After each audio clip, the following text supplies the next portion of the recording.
this is an iHeart podcast. Guaranteed human.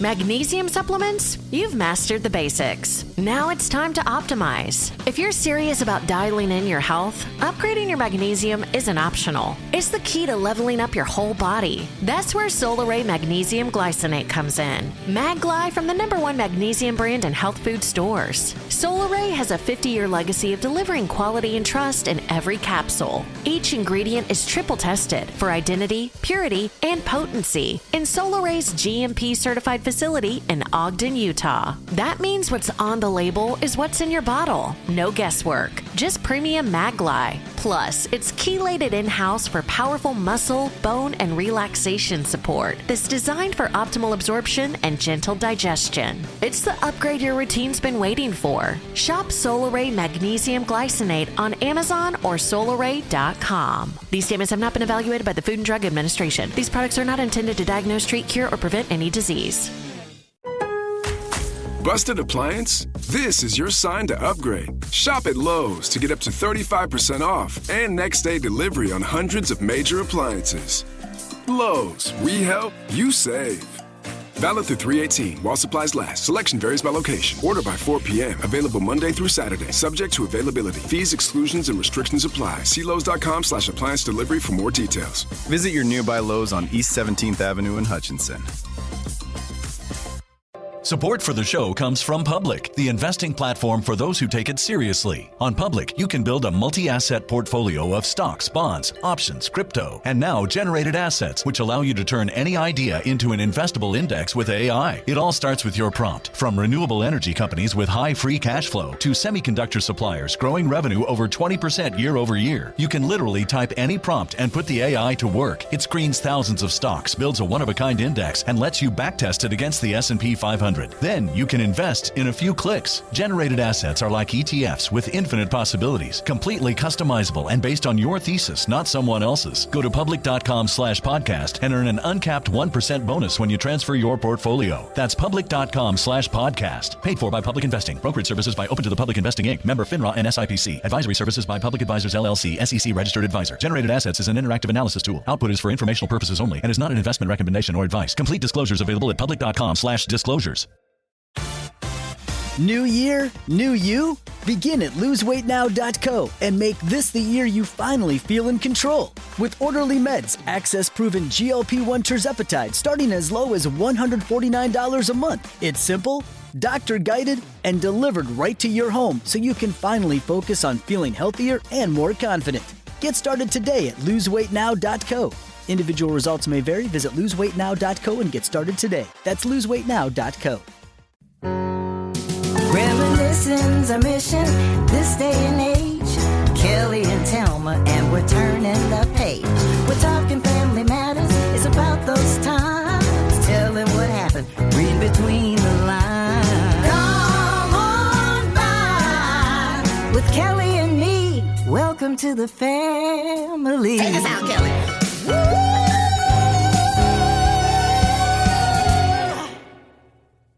Welcome to the family, y'all. Welcome, welcome, welcome. Yes. I'm Kellie. And I'm Thelma. And in the 90s, we both starred in the sitcom Family Matters. Now, for today, we rewatched Season 1, Episode 11, The Quilt, which just may be my all-time favorite episode of this show. I mean, it was so good and a great episode for you, Kellie. And may I say, before we get started, girl, you did the damn thing. I'm just too sorry. You did this show. Yeah. I always thought about it as being Rosetta's show, but girl, I have not watched it not one time without crying.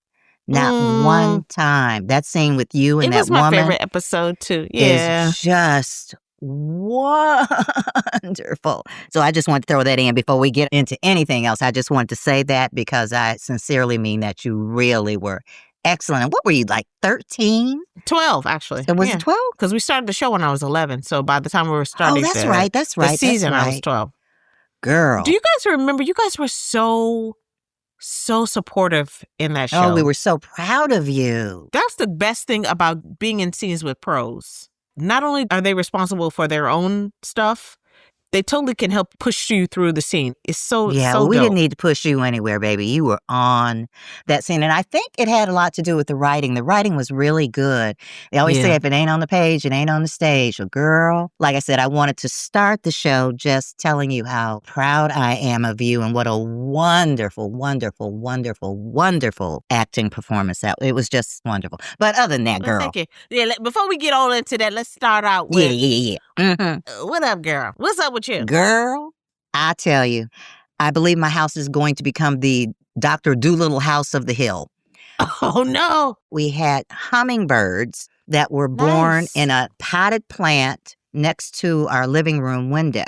So now the hummingbirds have up and flown away. They're just coming back to eat. And now we have a nest in the front yard, in the ficus tree, right by the front door. Doves. Oh, wow. I have a bird sanctuary now, and the doves are sitting on the nest. I had to read up about it because I was worried that something was wrong with them. But for the last 5 or 6 days, they've been on the nest constantly, which means in about a week and a half, I'm going to have some little dove babies up by the window. I'm so excited. Well, I must say, though, if you're going to be an animal squatter, your house is like legit the place that you want to be. It really is. That place is palatial. It's so fabulous. Oh my God, the views, the everything. It's so fabulous. Yes, it's a big old yard. But you know, my views are being slightly interrupted by construction now. There is a massive condo being built down the hill. Awful. Oh, just no. awful. We still got a view. Don't worry about it. Yeah, that's what I'm saying. From your house, you got a view to heaven. Well, the birds must think so. And to top it off, I let the dogs out this morning when I was putting bird seed out for the doves because I'm worried that she's not eating enough. And a dove got in the house. So that's what we were doing before. We started this. We had to not chase the dove, but gently escort the dove out of the house. Now, you know my people from the country. Did you look it up, what it means? What? No, I don't know either, peace? But I'm asking. Dove represents peace. Nice. Yeah. Nice. So that's what's happening when we think, what's happening with you, girl? What is happening in your life? What's happening with me is that, you know, I use this platform as a way to write letters to people that do stuff that ain't right. Okay. Have at it. So this is my thing. Am I the only one who is completely ticked off with having to pay for streaming and then still watch commercials? Girl, I found that out last night. I was watching Amazon Prime and there were commercials. I was like, what am I watching? But guess what hasn't stopped? The fee. Oh, of course not. So you're still paying. Of course not. And it's probably going to go up. Oh, oh, it's probably going to go up. Girl, we have every streaming service known to man. We all do. It's ridiculous. It's ridiculous. Huh. So what are you going to do? Stop paying or just keep paying? Keep paying. Okay. What? Enough of that. Today's episode aired on December 8th, 1989. So before we go any further, Kelly, what was going on in the world around that time, except for you being 12 and being a storied actor? Well, you ask great questions. Thank the number you. one song on the Billboard R&B singles chart was still Don't Take It Personal by Jermaine Jackson. Oh, he was working, huh? Baby, Jackson's still in control. That's like 3 weeks in a row. Jackson's had it down, baby. Yeah, they had the formula. So also a couple of very significant happenings that were very relevant to this particular episode. One being on December 4th, 1989, the Barnett Aiden Collection, one of the nation's first and most significant private collections of African-American art, was sold for, listen to this, $6 million to the Florida Endowment Fund. Now, this collection, founded by Alonzo J. Aiden and James V. Herring in 1943, included works by prominent African-American artists and played a crucial role in preserving and showcasing Black art. In December 1989, the Smithsonian Institution took a significant step forward, establishing a museum dedicated to African-American history and culture. The institution hired Claudine Brown, an esteemed museum administrator, to conduct a formal study in the feasibility of creating such a museum.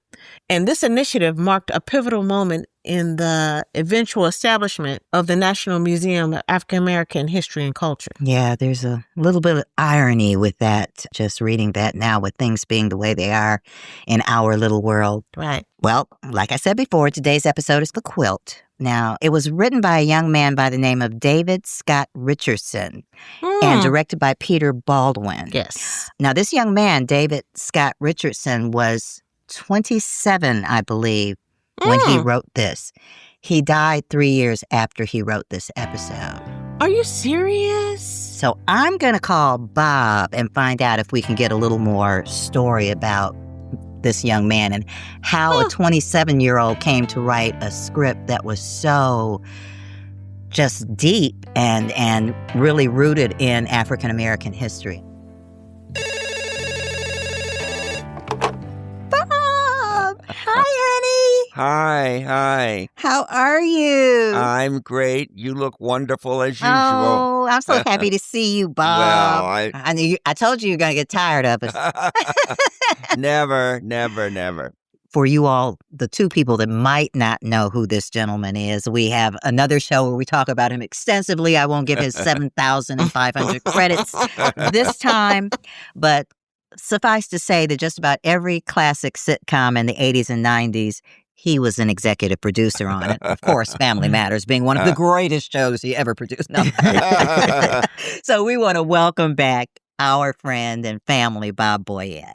Thank you. Well, thank you for having me.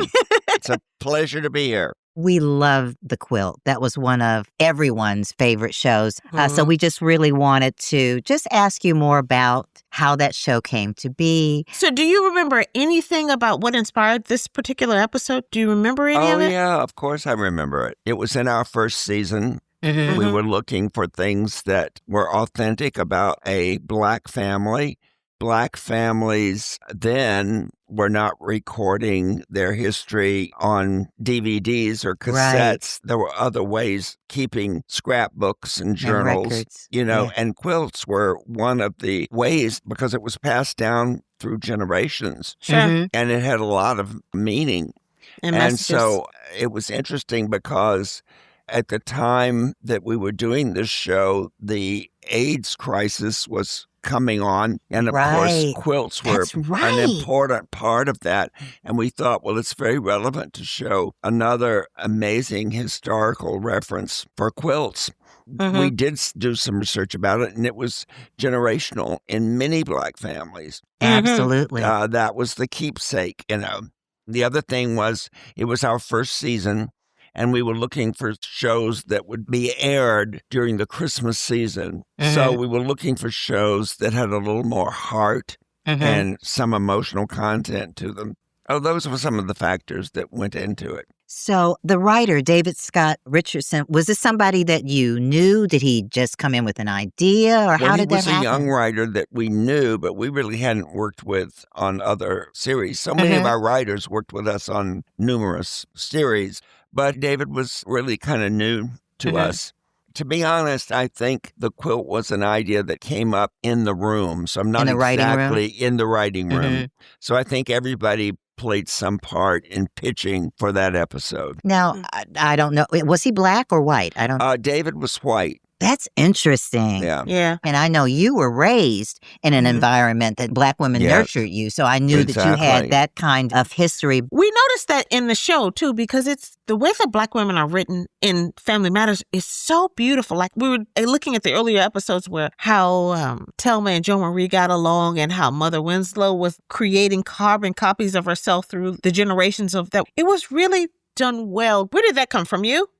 Well, I think we all played a part in it. But yes, I had a tremendous respect for the characters. Actually, Thelma introduced me to Rosetta. Yeah, Rosetta, who was playing the part of Mother Winslow. And she was so wonderful that we did not only have her come in to just play the part, we also were rich with her stories and history. And she was a really important member of the family in every way. And an important member of this industry. for Yes. us. Yeah. Yes, because, people didn't know this, but she had formed a theater in New York, her own theater, and Mm-hmm. was very successful. Yes. Mm-hmm. I remember you all sent me there once to give her an award at her theater. Yeah, and Amos is still going. It's still going. It absolutely is. And it was so diverse. I love that. She wanted everybody to work. There was no colorism, none of that. She wanted everyone to work. And when I think about it, she was a strong, disciplined Black woman. So she was perfect for Mother Winslow. Yeah. And to embody that, that's why I think the scene with you, Kellie, and Mother Winslow, it was just so, just heart-tugging and so real. It was one of those things where you weren't acting, you were just delivering what was on the page. But it was so much more than that, so much more than that. Thank you so much, Well, Bob. it's been a pleasure seeing you all today and getting to talk with you. Don't think you got rid of us now. We're going to call you back. Don't be acting like you're not going to see us for a while. No. We'll wait till you come back, though. I'm always available to you. All right, sweetheart. We love you. Thank you so much. Thank you so much, Bob. Bye-bye. Bye-bye.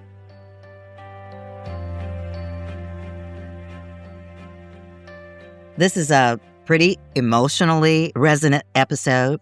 Mm-hmm. It's all about the importance of family history and record keeping, which is especially important for African American folks. Girl, I cry every time I watch it. It just touches my heart.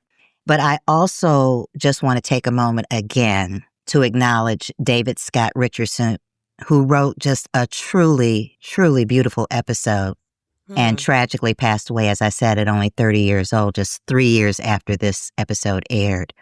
It's really notable that somebody so young was able to capture the spirit of this story so well. So bless you, David, for blessing us with this episode. I think what you're saying is so right, because oftentimes, because we see actors, they usually get all of the credit for everything that goes on. All the credit. But this was a very important story, and he deserves his flowers for it. He really did a wonderful job and captured everyone. Even Judy got lines. I mean, he even gave Judy some lines. Judy got attitude and was shaking them pigtails and just going on. And I love the fact they did not clutter it with Steve, but not have Steve in this episode, especially because he's coming up real soon. Yes. Do you think that that's why, though, that they didn't feel like that they needed the comic relief? Absolutely. In the beginning of it? Absolutely. It was not needed. And it would have been confusing, especially in an episode like this, because had he been a part of the cast, he'd have been in there, in this episode. Yeah. So okay, so let's start at the open. And we see you feeding poor little Richie, living, baking baby food. I know, that's a just thing. Sick. I think it is.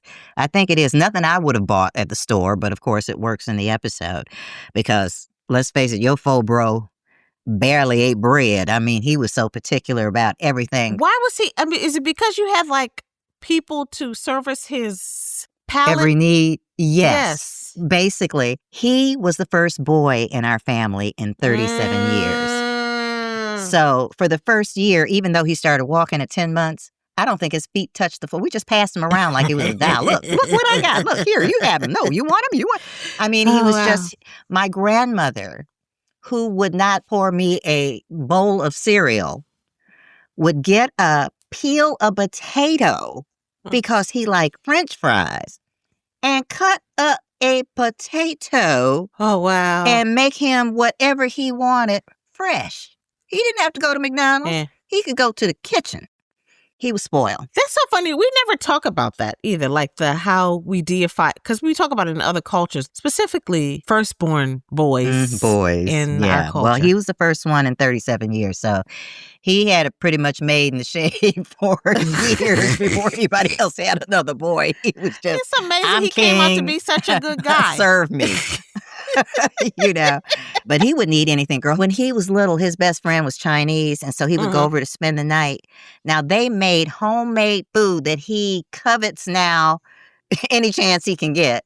Nice. But I would have to stop at McDonald's on the way to their house so he would have something to eat because he would not touch their food.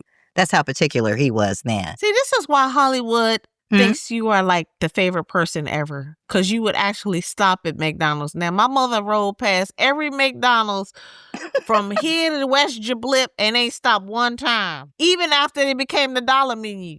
No, I'm not buying it. Well, I didn't want them to have to go because they would have gotten up and gone and got him a hamburger too. Yeah, he's very particular. He's a child that's never eaten pie, never really eaten cakes. Pie? He doesn't even know what a pie tastes like. He just looked at it and decided he never wanted to eat it. And he never has. Huh. He's weird. But let's get on with the episode. We got better things to talk about than his strange eating habits. Moral of this story, baby food is nasty. Don't make your baby eat liver and onions. Oh, no. I guess they hadn't thrown in the onions yet. Right. Okay, so we find the children putting together stuff for a garage sale so they can make money to buy a VCR. I remember our first VCR, baby. That we were first people to have it in our family too, baby. And we came in. Oh, heck yeah. Everybody wanted to come over and watch the little VCR. Now, what I love about you the businesswoman, you gamble. What don't you do? You boss everybody around. You lie. You just outright lie sometimes. Strengthening the truth.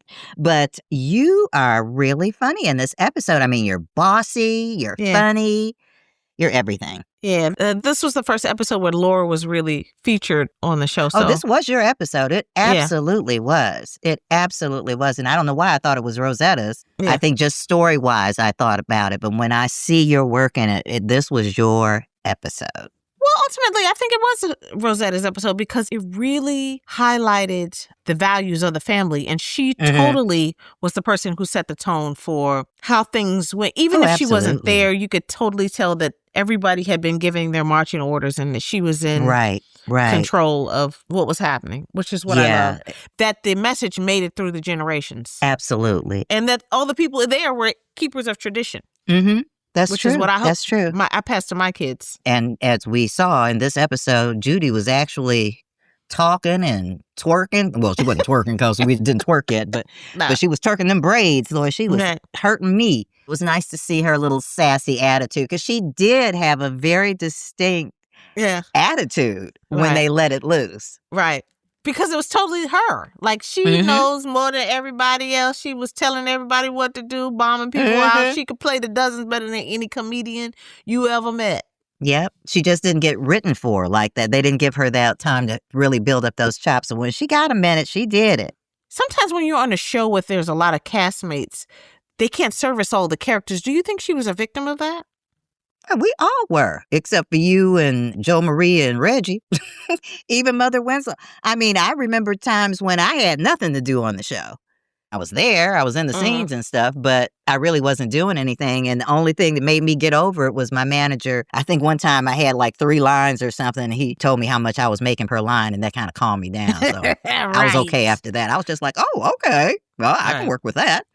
Yeah, I don't think that, because people was like, there's no small parts, only small actors. No, it's small parts. Small parts. I've had them. I've been there, done that, got the hat and the T-shirt. Thank you very much. Yeah. Now, we also find out again that this house that just keeps growing and growing, now we're in the basement. A basement we didn't know we had until this week. Right. But we're pulling up stuff, so this house is some piece of work. Yeah. Now, among all this stuff, Eddie finds a camera, which he proceeds to just make himself a nuisance with because he wants to express himself. And what was that line you said when he said he wanted to find a way to express himself?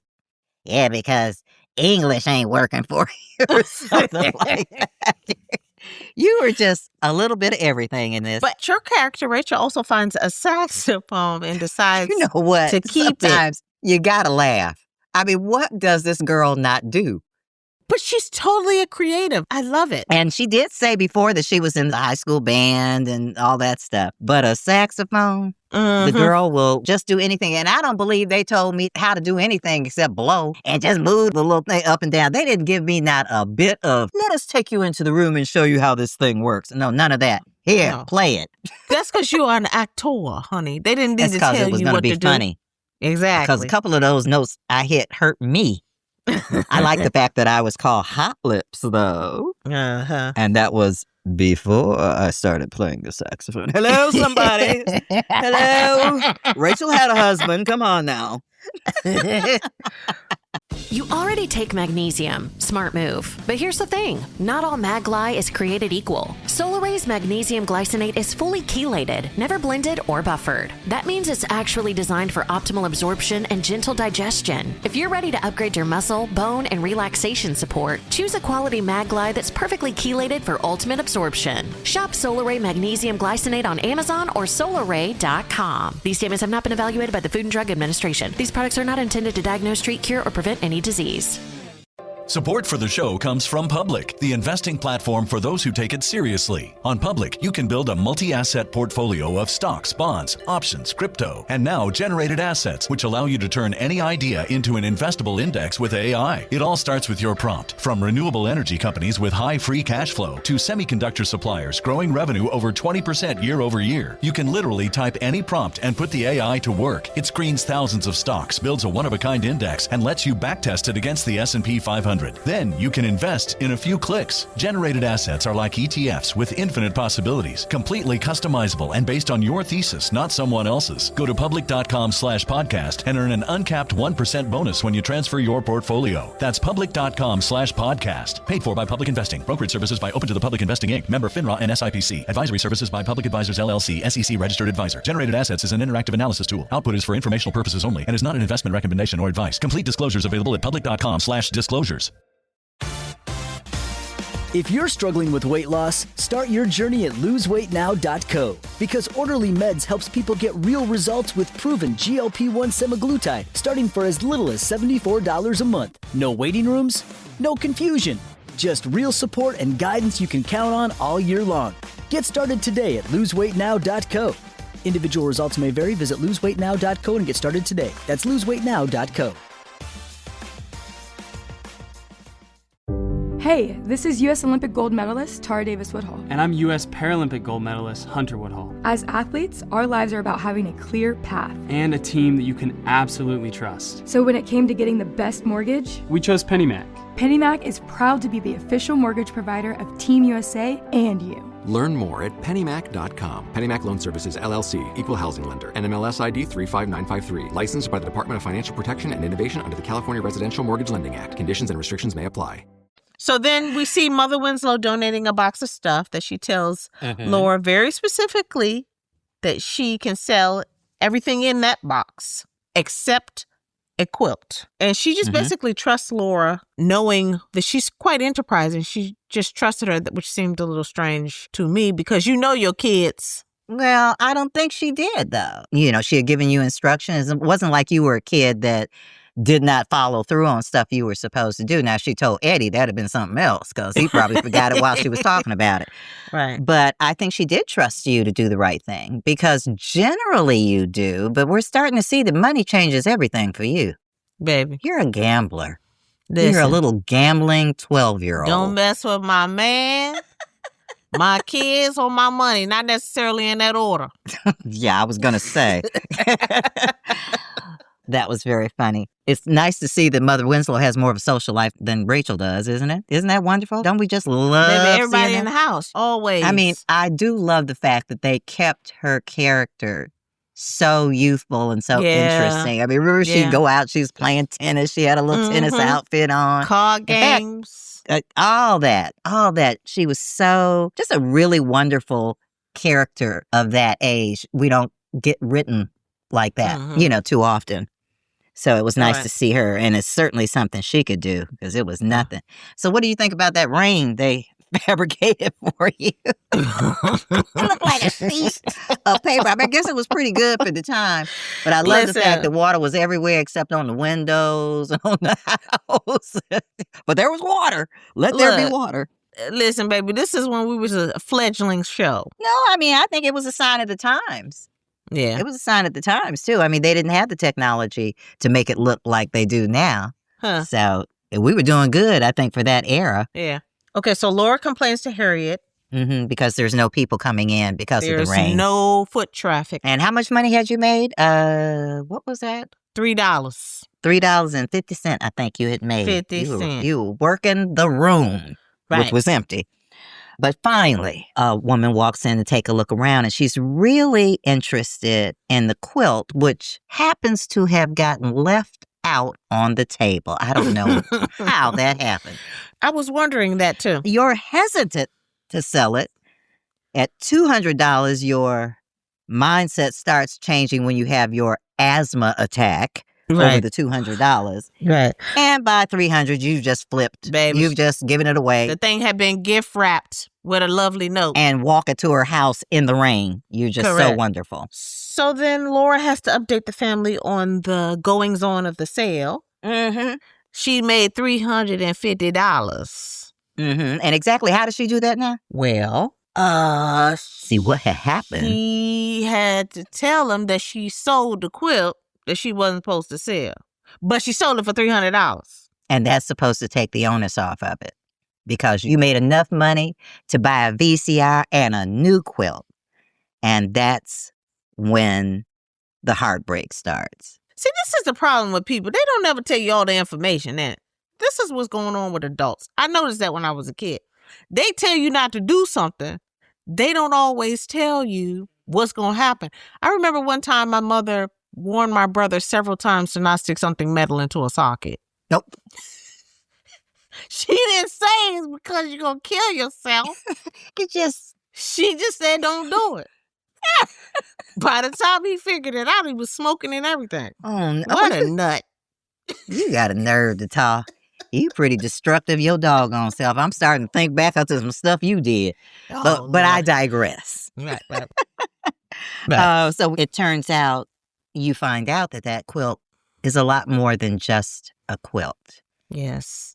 It had been in the family for generations. Mm-hmm. And everything about their family record, their history, who married who was where, who started it.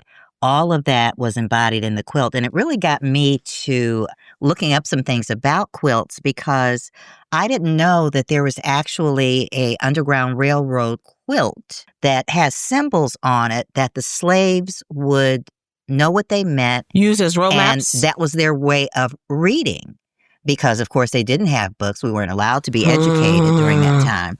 But the quilts told all kinds of stories. And I just found that so interesting that there is an Underground Railroad quilt with symbols that tell you if you're safe, where to go, when to... I mean, it was really, really interesting. That's so cool. Yeah. How, like, people create those kind of things to stay alive. Like, that they're safe houses. Like, the people... A lot of them couldn't read, but they could understand the symbols on the quilt to know where there were safe houses. Exactly. I mean, there were things like falling blocks and a bear claw meant something. And it was just really, really interesting how they were able to communicate in a very sophisticated manner for the time without having the ability to read or write. It just really touched me. Yeah. So, of course, Laura feels having the history horrible after she finds out what all the quilt meant. And she puts up flyers around the neighborhood and knocks on doors to see if she could find the woman and get the quilt back. But to no avail. Of all people to save the day, Eddie comes in and one of the only pictures that you can even see is a picture of this woman's car. Right. And that's how you and your dad are able to track her down. Her license plate, right. So Laura and Carl go to see if they can get the quilt back from the woman. And how much is she charging for that bad boy? $3,000. Yeah. Talk about a markup. Okay. And then says she'll sell it back to you for $2,800. Gee, thanks. So this is when I get my chance to do my monologue, the big emotional speech, telling her what the quilt meant to the family and that she didn't know what it meant and she was sorry. And just some of your lines, some of the, one of the that really touched me. It's so weird how things grab you. But when you talked about how you hurt your whole family and you just, please, Miss Nash, you gotta help me. Girl, that just tore me up. And I love the way she played it because she didn't quite know. I mean, you know she was touched by it. But the way you told that story, the way you did that monologue, like I said, I have not watched it one time without crying. it's just so real. The other thing that I love about this family is it never seems to be acting. Yeah. I guess our relationships were growing and changing and we were becoming so much closer. But I love how it just doesn't feel like a sitcom. Well, because it wasn't. I don't think you remember how much you guys helped me get there. You were like... I don't remember because I seem to think you were a genius and I was trying to get acting lessons from you after so I could learn how to cry. Because at that point, I mean, you sat there and cried, although I cry every time I watch you. In those days, it was hard for me to cry in a scene. So I was fascinated by the fact that you could just cry in a scene. But I can do it now. You can't cry unless you have some kind of frame of... I mean, usually it's connected to some real emotion. So you guys would talk to me about all of the things that in your life experience that could help me get there. Right. It wasn't fake because it was attached to a real memory of you guys pulling me along. But you had some foundation now. Did I read somewhere where you were at Howard University Children's Theater? Program? Yeah. Yes. So you had some foundation. I did a lot of plays, but when you're a young performer, this is what makes it different. You have to pull on all these emotions, some of them that you haven't even experienced yet. Exactly. So you really don't know what to do. I think it's part of the reason why young performers, after they grow out of the you're just cute stage, you can't really get roles because you're kept so secluded that you don't ever really live life. So you don't have any emotion or any sense memory to pull on to really emote what it's like to be a wife and mother. Suddenly you're responsible for roles with people with very complicated lives, but all you've ever known is how to be a kid actor on a show. Yeah. Or, you know what I mean? So you have to pull on real emotions. And this is why I keep going back to the fact that you guys were really responsible with us in terms of helping us to get there. You helped us to identify emotions that could help us really do what we needed to do. Well, I thank you for allowing us even a little bitty part of that because, like I said, as far as I'm concerned, you had that. And of course, the writing helped. I mean, they always say if it ain't on the page, it ain't on the stage. Exactly. And this young man wrote this episode to teach and to touch. And he did both of those things. And you really brought it home for us. Thank you. And this is one of the great things about having Rosetta there, too, to talk about being on what's known as a Chitlin circuit. But the Chitlin circuit used to be really great plays. Like August Wilson's plays used to be considered the Chitlin circuit. Those are like Tony Award-winning plays. They're really good. Right. Having performers who have really, really paid the cost and being connected to people who tell you how much this work really matters and it affects people. Right. So getting to talk to her during this episode was really cool also. And if you remember correctly, she started a theater group of her own, a Moss Theater in New York. And her motto was that she wanted one of each. She wanted everybody to be included. She wanted a door to be open to anybody who was interested. And she touched many, many, many lives with that theater company. She started out, I think she did Macbeth was one of her first plays, and it was with Orson Welles or something. And Are you she serious? Was black. I am serious, yeah. And wasn't Bill Bojangles Robinson her godfather? Bojangles. Yeah. She had history, and it was fascinating to sit and listen to her. And this could have been a slice of her life, the way it was delivered. Guys, I'm telling you. Because it was really connected to something, just like we're talking about. It's really connected to real memories. It really was. And we all loved this script. I remember when we read it, it was just like, wow, this is so good, you know? And I love her telling how each piece of cloth had a meaning or was from something specific in each generation's life. Yeah. They had a part of a wedding dress. Amy Rose's church dress from every Sunday that she wore. Mother Winslow's father's army uniform, a patch from that he wore in France in World War I. World War I, girl. Yeah.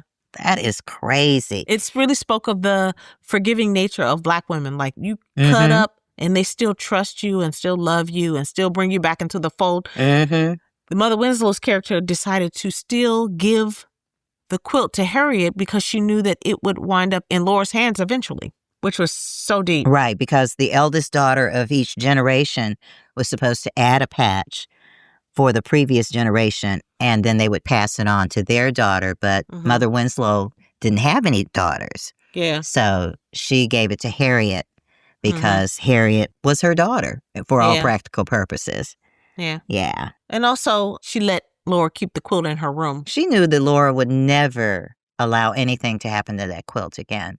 Now, let me ask you, do you have any keepsakes from your grandmom or anything like that? No, actually. My mother has a lot of stuff, so I don't know how she plans on divvying them up. We mostly have a lot of pictures. Like, my mother's a picture person, so she has a lot of photos that she plans to give. But I don't know if we have a lot of keepsakes. I'm actually thinking about making a quilt for my kids. That's actually a great idea. Wow. Yeah. What about you? Do you have anything from Bertha? I have some of my grandmother's jewelry and something that I can never wear, but I bought it for her, so I took it back when she passed away. Her first fur. Oh, nice. Oh, baby, you can't be in the Midwest without a fur. Come on now. I know she was She big had her stepping. mink coat, honey. That was my grandmother had no qualms about spending my money. None at all. Oh. I bought her the fur coat. You know what she said? What? Why didn't you get me a hat? I had to go buy her a hat. If they had mink shoes, she'd have had those on too. I love it. Why not? My grandbaby taking care of me. Well, how about it? And bragging about it to anybody who would listen anywhere. Do you have a picture of her in it? Do I have a picture of her? In it? The coat? Oh, in the fur? Yeah. I think I do. Oh. Yeah, I think I do, actually. I hope we can post that. I think it's a great idea, though, for you to do a quilt for your kids. I wish I had thought of that. Yeah. By the time I got to it, Gerald would have to finish it on his own. We'd be pulling fabric for the rest of our lives. I could totally see him quilting, putting it together. Swing low. Yeah. Whatever. Oh, gosh. That's funny.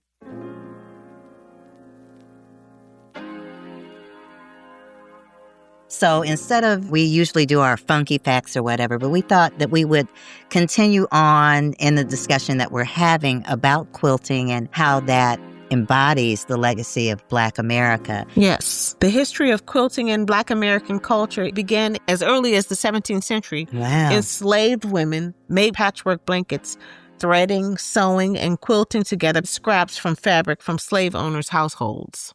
Sounds like that was not only something that they were creating and making, but also a time of community where they were able to be together. So I think it probably really helped them to stay connected as well. Yeah. You know, during enslavement, quilts were made using whatever resources were available. And they didn't really follow the European, cut a square and sew it up kind of pattern. They used what they had. And they were more personal about it. These scraps of fabric had history and stories and relatives attached. Yeah. They were more raw. They were more personal. And probably because of the kinds of things that they were using, more vibrant in many ways. Mm-hmm. Yeah, ain't no patterns here, baby. Right. And this art was passed down from generation to generation because formal education was not allowed. And the easiest way to really hold people down is not to educate them. Yeah. They thought by not allowing us to read or write or have those skills that they could then keep us bound. But boy, ingenuity is something, isn't it? Yeah. I mean, necessity, the need to communicate, the need to do better, be better, find better. Mm-hmm. They found it without words on a page. Right. They were words in a quilt. Yeah. And this is the way that they kept tradition alive by passing it down. It represented their lineage in history. With so many of us not being able to trace our roots back to any specific nation, you can kind of see yourself in a quilt. Yeah. Which is deep. They always thinking ahead. I love that. Smart people.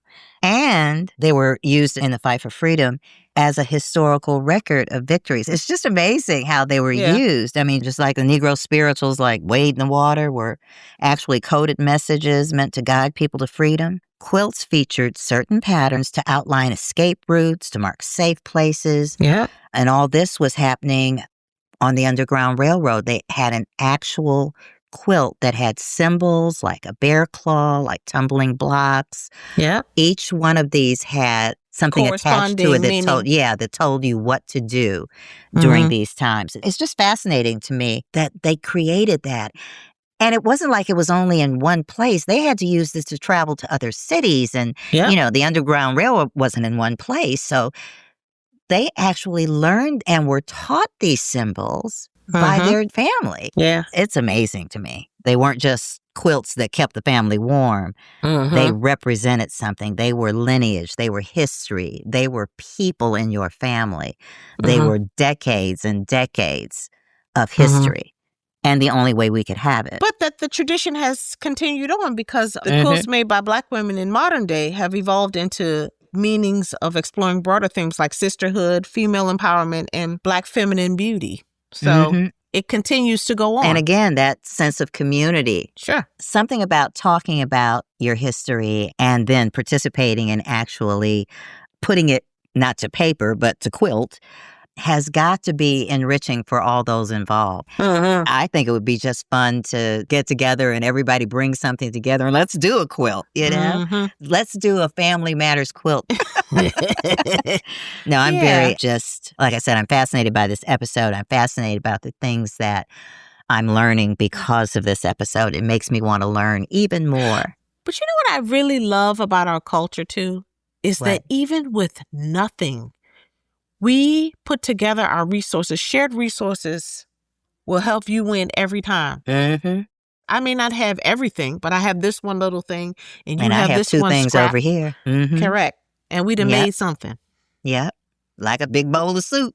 Just throw everything in there and everybody can eat. Correct. It's very important that we as African Americans hang on to our history in any way that we can. And without getting too political, this relates a lot to what's going on right now with critical race theory. Right, with CRT. With our contributions to this country being erased while a man sits in a White House that Black people built.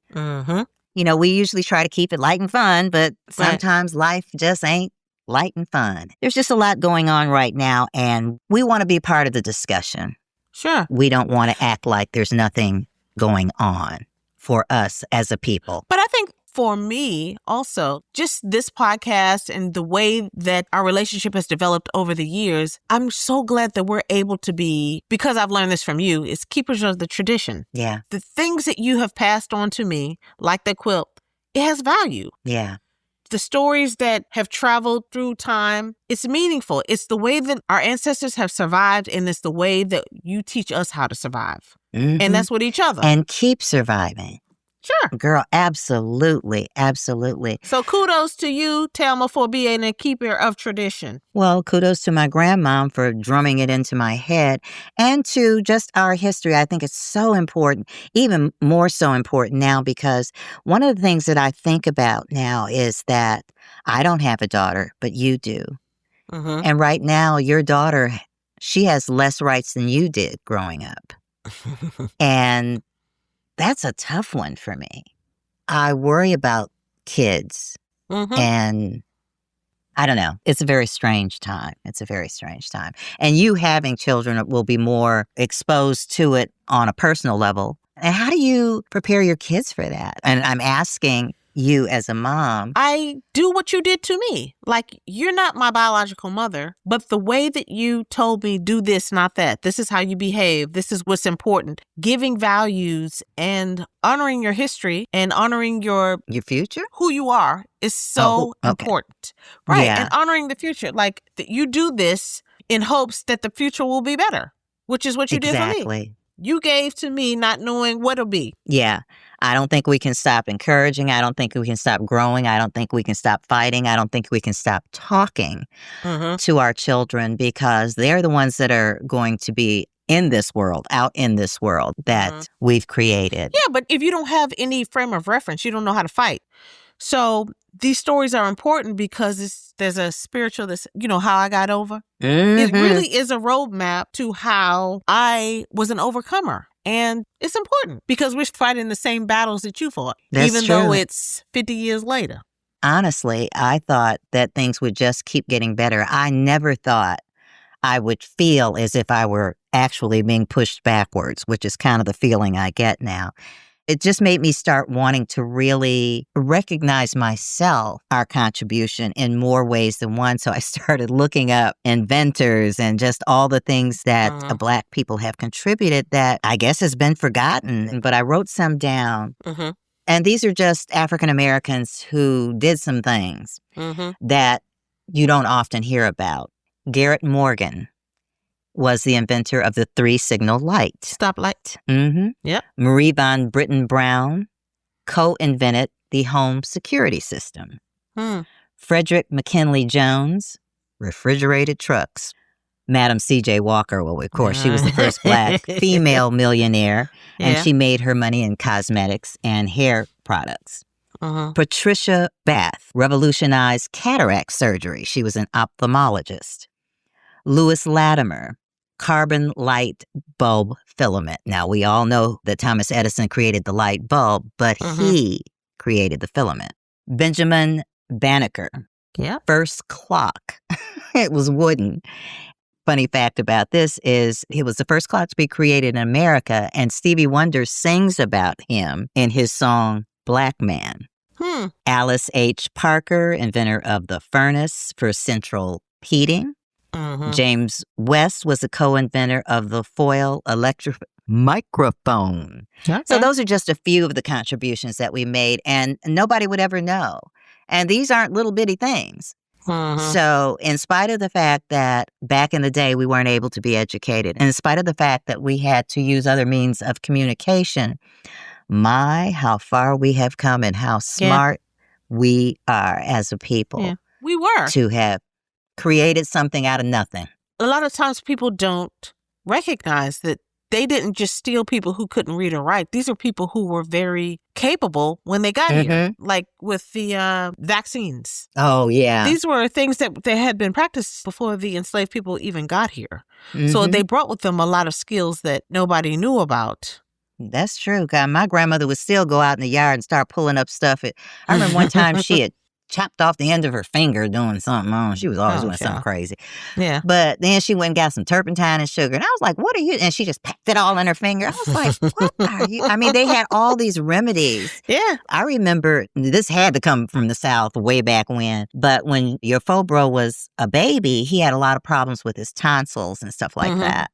He would get these fevers that would spike. And my grandmother said, I got to make him a bacon jacket. We were like, a what? She said a bacon jacket. So she went and got a white sheet, tore it up, got slices of bacon, and sewed it onto the piece of white fabric, and then wrapped his whole chest and back, wrapped him up in it. And the next day, the bacon was not cooked, but it was crisp. Absorbed all of It pulled the fever out. There was another thing she did with white potatoes. They would make a potato necklace, and the next day those potatoes would be black. Pull out everything. Pull out everything. Onions on your feet, too. So they had to be inventive from Jump Street, so they used what they had.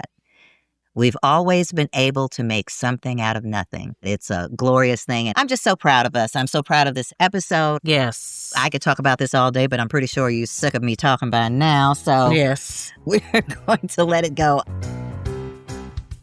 And that's it for the week, really. But we want you to stay tuned. And we're going to rewatch each episode of Family Matters week by week, so you have to make sure to watch along with us.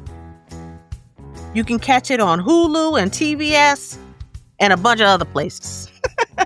Welcome to the Family with Thelma and Kellie is a production of iHeart Podcasts and Audiation. It's hosted by me, Thelma Hopkins. And me, Kellie Williams.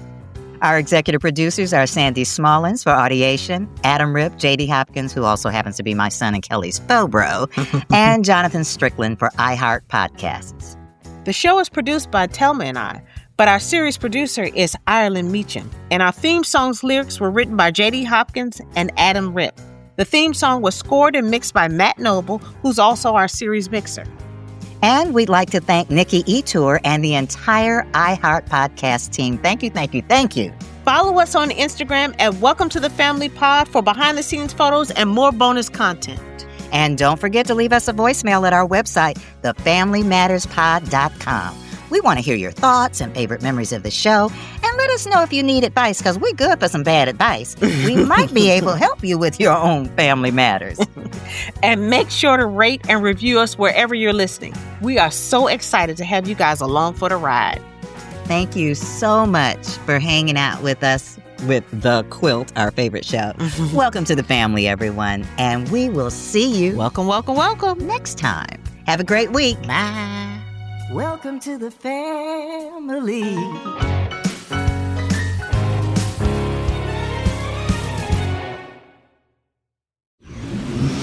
Audiation.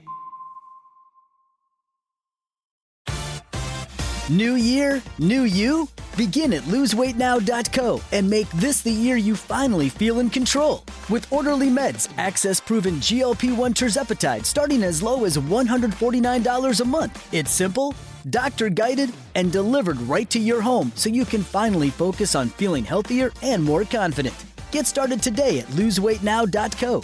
Individual results may vary. Visit loseweightnow.co and get started today. That's loseweightnow.co. Janice Torres here. And I'm Austin Hankwitz. We host the podcast Mind the Business Small Business Success Stories, produced by Ruby Studio in partnership with Intuit QuickBooks. We're back for season 4 to talk to some incredible small business owners. The big thing about working in tech is that it's ever evolving, ever changing. Everyone's a rookie. That's how fast the industry is changing. So what I'm really excited about is to be part of that change.